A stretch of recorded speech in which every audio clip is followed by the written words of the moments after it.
So here's a quick little video on how to do the select, or how to make a selection using the switch statement. So you see I've got a little menu here.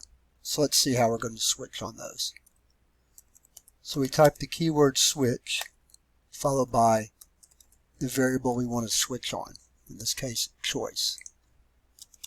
So then within the switch I have what are called case clauses.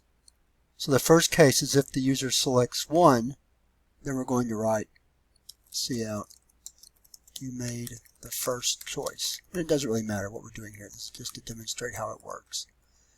And then after every selection, at the end of the body of the case, you have to put a break so that the program will break out of that particular case. And I don't like the way code blocks structures the cases, but that's something you can modify as you're going along. So then we'll do another for case 2. Then let's do another one for case 3 in case they choose third selection.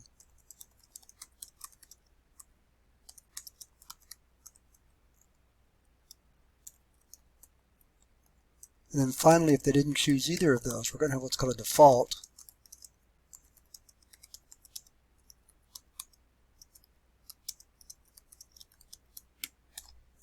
Like that. Let's get a semicolon there to close that out. And you can put a break in or not, it doesn't really matter. Alright, so let's run this and see what we get.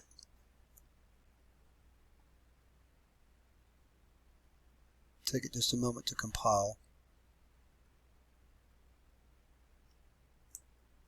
So there are my choices. So if I choose 1, it says you made the first choice. Let's run it again. This time I'll choose 2. You made the second choice. Let's run it again. This time, we keep moving over. 3. You made the third choice. And then let's select something that's not on the menu. Let's select 5. And then it says you didn't select any of the choices. Now, it's very important that when you use a switch statement in your case clauses that you include the break. Because if you take it out, so watch what happens if I take out 1. Oops, hang on. There we go. Let's run it again. So if I choose 1, look what it did. It said you made the first choice and you made the second choice. So it automatically falls through. And if I choose 1 without a break, then it automatically goes down until it comes into a break. So you need to make sure that when you're doing switch that you have a break for each clause unless you want the fall through. And there are situations where, like if the user could pick 1, 2, or 3, and those are all equally valid, you could just have case 1, case 2, case 3, cout, you made a selection from 1 through 3, and then have the break. And it would fall through to whatever those are. It might look like this. I'll show you real quick.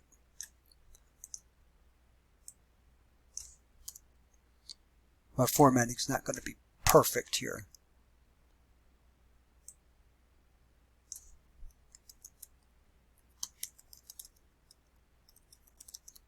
Okay, so now let's run that.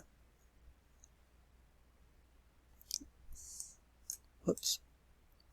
And if I choose 1, you made a selection 1 through 3.